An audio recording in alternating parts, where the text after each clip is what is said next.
TV पर एक विज्ञापन में एक बच्चे ने अपनी मम्मी से पूछता है कि फरवरी में 28 दिन क्यों होते हैं। क्या आपने कभी सोचा फरवरी के साथ यह अन्याय क्यों किया गया होगा? आखिर क्यों फरवरी में सिर्फ 28 दिन का होता है? आइए हम आपको बताते हैं कि ऐसा क्या हुआ जो फरवरी लगातार 3 सालों तक सिर्फ 28 दिन का रह गया। फरवरी में हर चौथे साल 29 दिन होने का वैज्ञानिक कारण यह है कि पृथ्वी को सूर्य की परिक्रमा पूरा करने के लिए 365 दिन और 6 घंटे का समय लगता है और हर साल कि यह अतिरिक्त 6 घंटे बचाकर रख दिए जाते हैं। 3 सालों के बाद अगले साल में यह 6 घंटे जोड़ दिए जाते हैं और इस तरह फरवरी को एक अतिरिक्त दिन मिल जाता है। परंतु हमारा मुद्दा है कि फरवरी 28 दिन का क्यों होता है, क्यों नहीं अन्य कोई महीना 28 दिन का रह गया? जवाब यह है कि इसमें रोमन लोगों का हाथ है। हम अभी जिस कैलेंडर का इस्तेमाल करते हैं वह काफ़ी कुछ रोमन लोगों के बहुत पुराने और समझने में मुश्किल कैलेंडर पर आधारित है। हालांकि इस बात के सबूत ढूंढ पाना मुश्किल है, परंतु ऐसी कई कहानियाँ सदियों से प्रचलित है जिनके अनुसार रोम के पहले शासक रोम्युलस के समय में एक ऐसा कैलेंडर था जो मार्च से शुरू होकर दिसंबर पर ख़त्म होता था।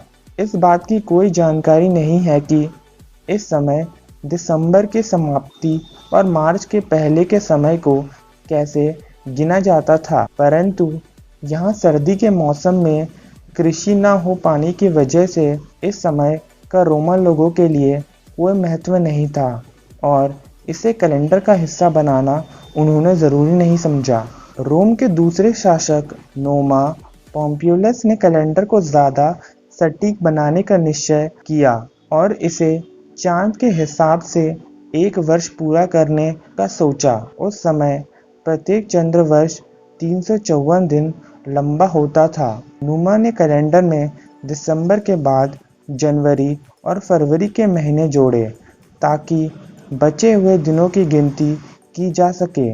दोनों नए महीनों को 28 दिनों का बनाया गया क्योंकि चंद्र वर्ष के हिसाब से 56 दिन अतिरिक्त थे। रोम में 28 नंबर को बुरा समझा जाता था और इससे बचने के लिए नूमा ने जनवरी में एक दिन और जोड़कर इसे 29 दिन बना दिया और हर वर्ष को 355 दिनों का।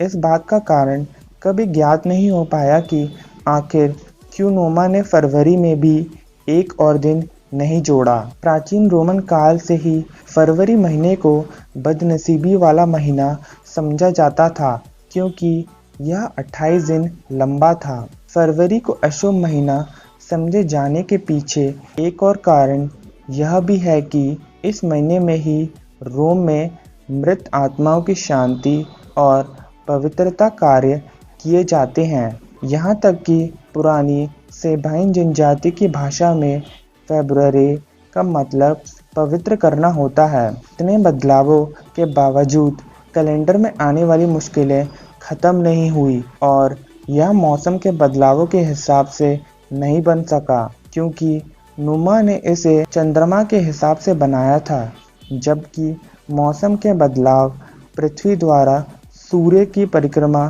से होते हैं। इस समस्या से निजात पाने के लिए 23 फरवरी के बाद 27 दिन का एक और महीना जोड़ा गया अगले 2 सालों में। परंतु पोटिफ, जिसे कैलेंडर के सुधार सुनिश्चित करने का भार सौंपा गया था, उसने अतिरिक्त महीनों को कैलेंडर में सही समय पर नहीं जोड़ा और इस प्रकार समस्या का कोई उपाय नहीं मिल सका।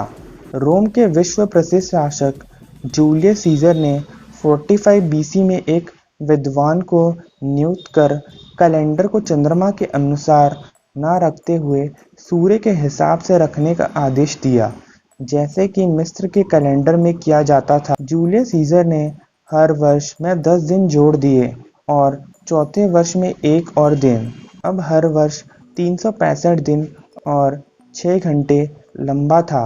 एक प्रचलित कहानी के अनुसार जूलियस सीजर ने हर वर्ष फरवरी में एक दिन जोड़कर इसे 29 दिनों का बना दिया था, परंतु जब वहां की संसद में फरवरी का नाम बदलकर सेक्टिलस किया गया तो फरवरी में से यह एक दिन कम कर दिया गया और यह दिन अगस्त में जोड़ दिया गया। परंतु इस कहानी को बिल्कुल गलत समझा जाता है और इस बात के कोई प्रमाण उपलब्ध नहीं है कि जूलियस सीजर ने कभी फरवरी में एक अतिरिक्त दिन जोड़ा था।